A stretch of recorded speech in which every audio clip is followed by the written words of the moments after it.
అవునండి. నాకి ఒక డౌట్ ఉంది. నా సమస్యకి పరిష్కారం ఎవరైనా చెప్తారా అని ఆలోచిస్తున్నా. ఎందుకంటే గవర్నమెంట్ ఎంప్లాయీకి రిటైర్డ్ ఏజ్ ఉంది.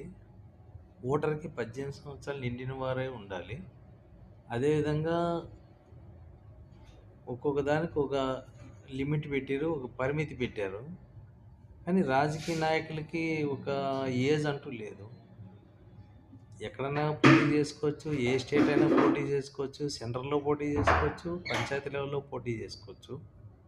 అవసరమైతే పార్టీ మారొచ్చు. కండువా గూడా మార్చుకోవచ్చు. ఏదైనా గాని వాళ్ళకి లిమిట్స్ ఏమి ఉండవట్లేదు. వాళ్ళ కొడుకుల్ని ఇది జేసుకోవచ్చు. వాళ్ళ కొడుకుల్ని ఎమ్మెల్యేలు జేసుకోవచ్చు. ఎంపీలని జేసుకోవచ్చు. కానీ రాజకీయ నాయకులకి ఏ స్టేట్‌లో అయినా అప్లై జేసుకోవచ్చు. ఏ ఏజ్‌లో అయినా ఎమ్మెల్యేకి పోటీ చేయొచ్చు. రాష్ట్రపతిగా పోటీ చేయొచ్చు. గవర్నర్‌గా కూడా పోటీ చేసుకోవచ్చు. 90 ఏండ్లొచ్చి